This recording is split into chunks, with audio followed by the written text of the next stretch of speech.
If you have watched the previous videos in this series, you now understand what a prolonged water fast does in the body, how our team supports you through it, and what to expect day by day. In this video, we want to address the phase that many people know the least about, and that matters more than almost anything else in determining how fully the benefits of your fast take lasting root. The refeeding process, breaking the fast, the return to food. This phase is not the end of the fast. It is in many ways the culmination of it. The cellular work during the fast, the autophagy, the immune recalibration, the metabolic reset is either preserved and consolidated during a carefully managed refeeding, or it is partially undone by a refeeding done carelessly. The first foods after an extended fast are among the most medically significant dietary interventions your body will ever receive. We want you to understand exactly what we do during this phase and why. We want you to carry that understanding home with you, because what you do in the weeks and the months after your fast is the other half of the work. The fast prepares the soil. The refeeding is the planting. What grows afterwards is the harvest you came here for.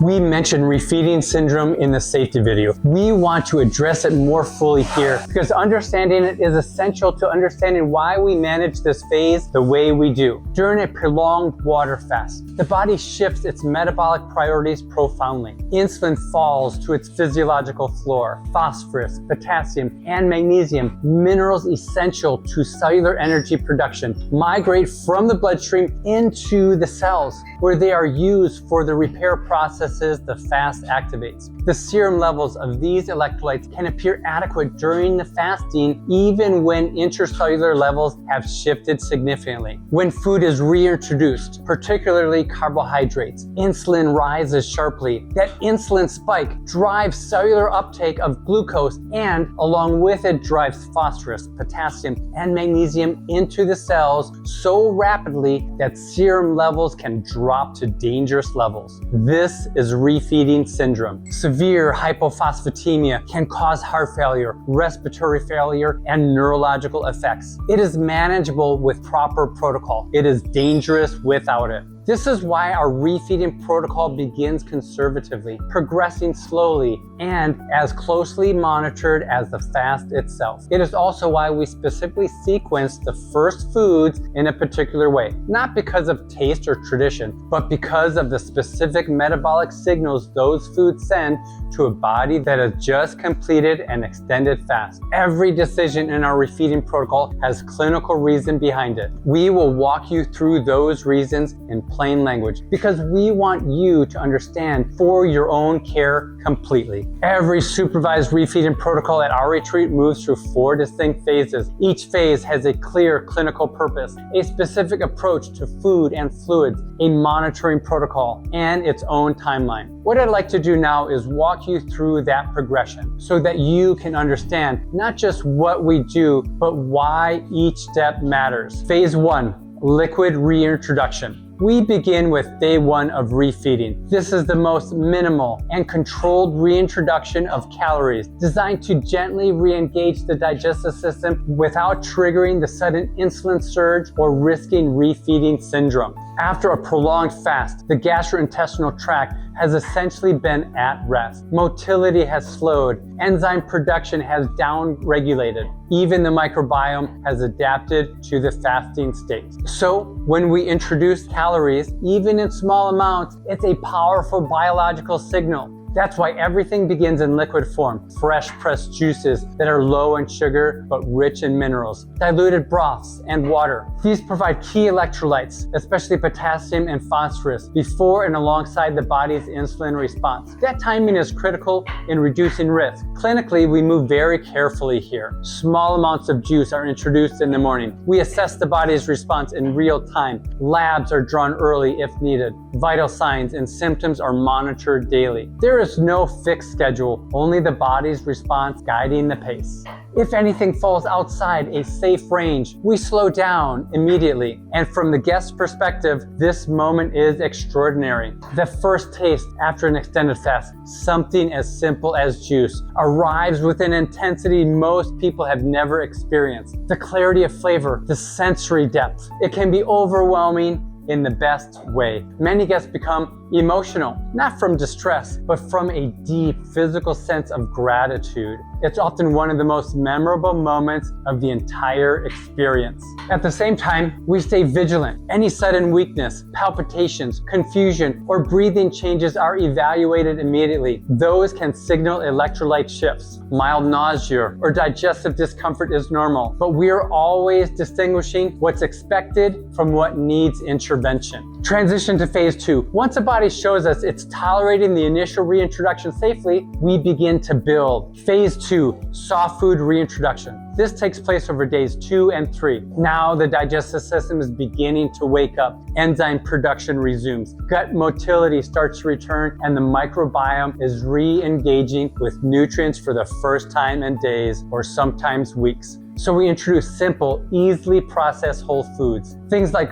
raw and steamed vegetables, small amounts of soft fruit, continued juices, and warm broths if needed. These foods are chosen very intentionally. They are easy to digest, low in irritants, and rich in the minerals needed to maintain electrolyte balance during this sensitive window. Clinically, we continue to expand both volume and variety, but always gradually. Labs are monitored as needed, vital signs continue, and we meet with each guest once to twice a day during the week. And this is also where our chefs begin working closely with the doctor, starting to shape a personalized food reintroduction plan based on your health history, your fats, and your goals moving forward. From the guest's experience, this phase deepens what began in phase 1. Simple foods like steamed carrots, a bowl of broth, a simple salad that can feel incredibly rich and complex. It often marks a shift in how people relate to food entirely. Many describe a lasting appreciation for simplicity and quality that stays with them long after they leave. Physically, there's often a gentle warmth in the abdomen, a sense of the body coming back online. We continue to monitor carefully here as well. Mild bloating or irregular digestion is expected as the system recalibrates, but significant pain, persistent nausea, or any cardiovascular or neurological symptoms are addressed immediately. Transition to phase 3. As the body stabilizes and demonstrates it can handle this level of intake, we begin to expand further. Phase 3, expanded whole foods. This phase spans roughly days 4 to 7. At this point, the highest risk window for refeeding syndrome has largely passed, though we continue monitoring. The digestive system is now capable of handling a broader range of whole foods, and this is where something important begins to happen. The body's new metabolic baseline starts to stabilize. We introduce a wider variety of nutrient-dense, anti-inflammatory, plant-rich foods specifically chosen to reinforce the benefits of the fast. Everything is still individualized. Some guests move quickly through this phase, others need more time. We guide that process step by step. Clinically, lab monitoring is as needed as values stabilize. We continue watching blood pressure closely, especially for guests on medications that may need now some adjustment. And the doctor begins a more formal work on the guest's post-departure plan, the protocol they'll take home. For many guests, this is the most enjoyable phase. Energy often peaks here. The body is receiving nourishment with a level of receptivity it hasn't had before. There's a unique combination of that cellular reset from the fast and the high-quality nutritional restoration. Many people describe feeling better than they have in years. This is where the reset really takes hold. As they stay aware of emotional shifts, as digestion fully resumes, the gut-brain axis becomes highly active. It's not uncommon for deeper emotional responses to surface, and that's part of why daily check-ins continue. Transition to phase 4. From there, we move into the final phase where everything begins to consolidate. Phase 4, consolidation and departure preparation. This phase typically runs from days 7 through 10 or until departure. Now we're stabilizing and reinforcing everything the fast has created. The body's metabolic baseline is established. Immune recalibration has been supported through refeeding. Cellular renewal processes are continuing in the nutrient-rich environments. labs and clinically things are steady, this is where we complete a comprehensive discharge assessment. Any final labs, vital signs, medication review, and a plan moving forward. We finalize the guest's individual home protocol. This is not a generic plan. It's tailored specifically to their physiology, their goals, and the changes we've observed during their stay. From the guest perspective, there is often a strong sense of readiness. Energy is stable, often higher than when they arrived. Mental clarity is sharp and consistent.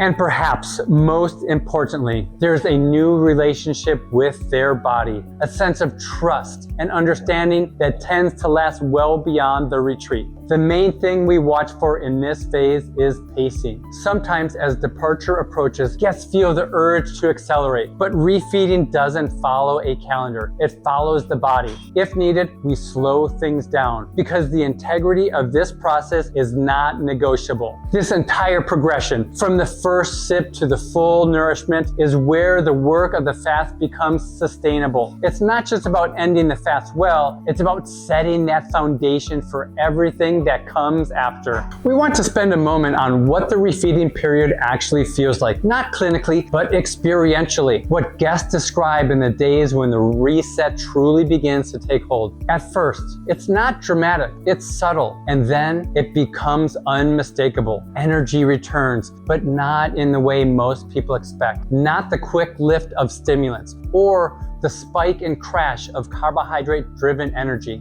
This is different. It's quieter, cleaner, more stable. The kind of energy that comes from a body functioning the way it was designed to, from mitochondria working efficiently, from cells that have been renewed, from a metabolic system that has been recalibrated to a baseline many guests haven't experienced since they were young. And a phrase we hear often is this: I feel like myself, but more so. And that sense of more so tends to show up across several dimensions. What I'd like to do now is walk you through what guests commonly experience and what those experiences reflect biologically. Let's start with energy. Guests consistently describe a kind of stamina that feels clean and sustained. Energy without the usual peaks and crashes. Often they'll say it is the most consistent energy they've felt in years. And biologically, that reflects something very real. Mitochondria functioning optimally, insulin sensitivity restored, and a body that's metabolically flexible again, able to move efficiently between fuel sources. From there, we often hear about the changes in mental clarity.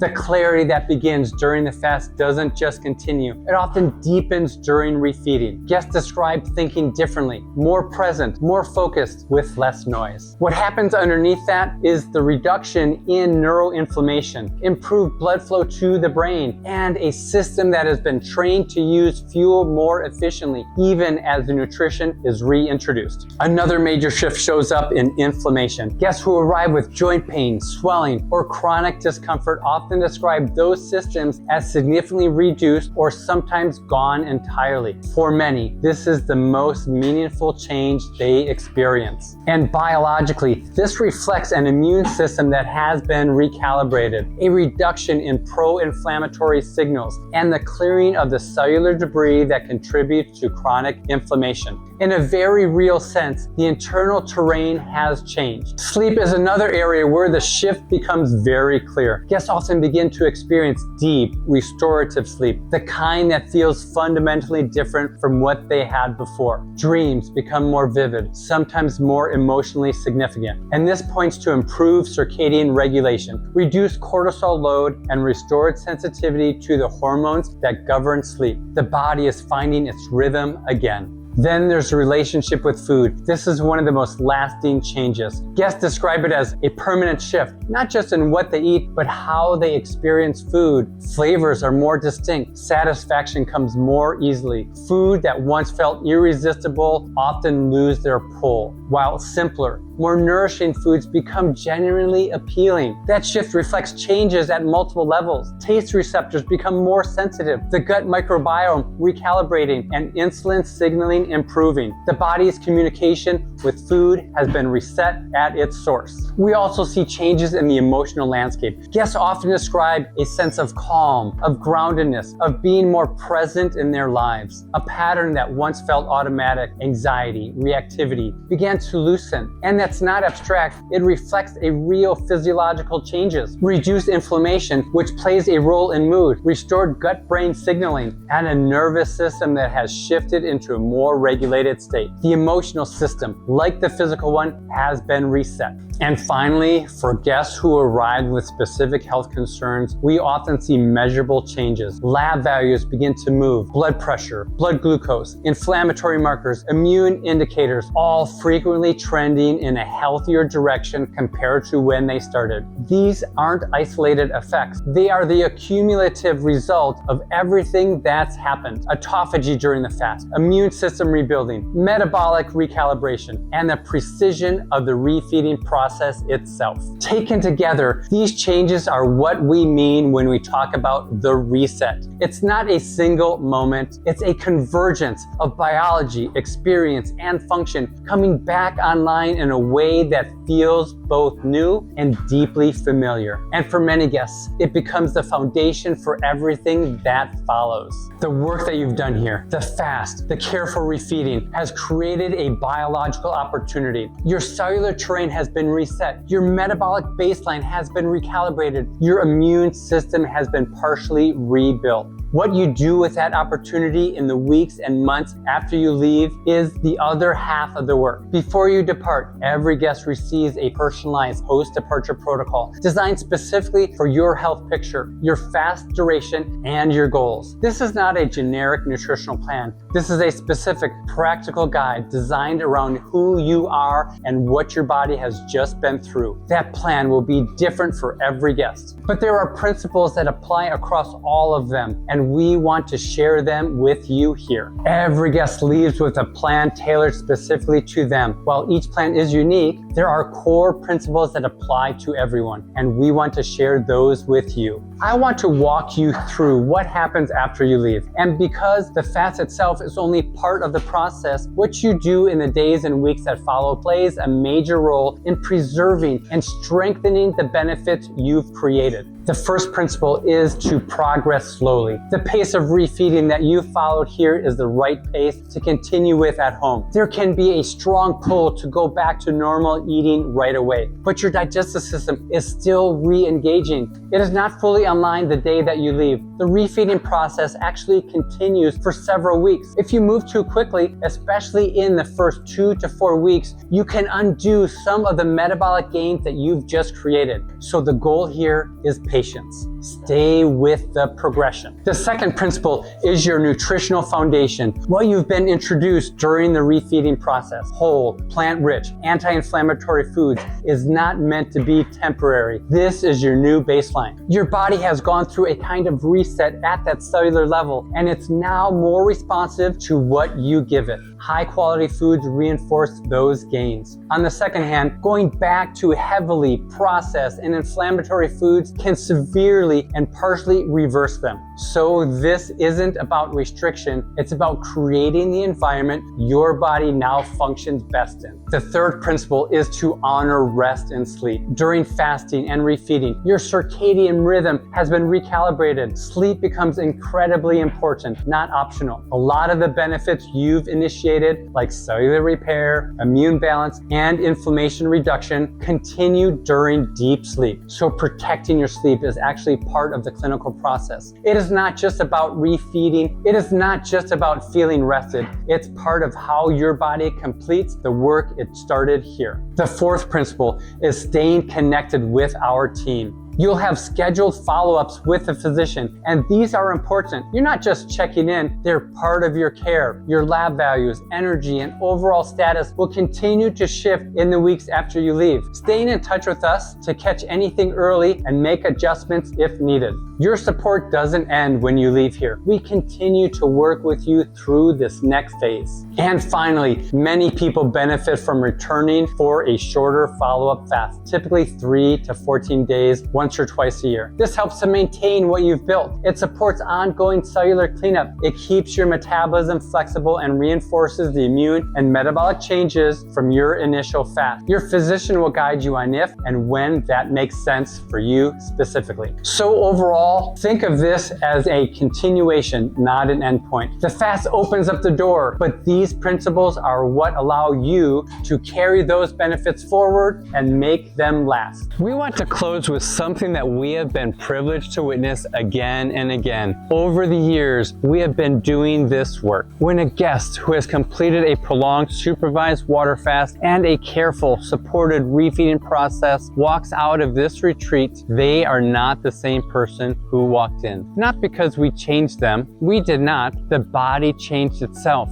We held the conditions. We monitored the process. We adjusted the protocol when the body asked for it. We accompanied every day of a demanding and profound journey, but the healing that happened, that cellular renewal, the immune recalibration, the metabolic reset was done entirely by the body's own intelligence, working in the conditions we created for it. What guests carry home from this retreat is not just a changed body, though that is real and often dramatic. They carry something more durable than that. They carry the direct embodied knowledge that their body is capable of this, that it contains this intelligence, that given the right conditions, it does things that could not have been anticipated before they arrived. That knowledge, not as a belief, but as a lived experience felt in the body at that cellular level, is one of the most lasting and most valuable things that a prolonged supervised water fast can provide,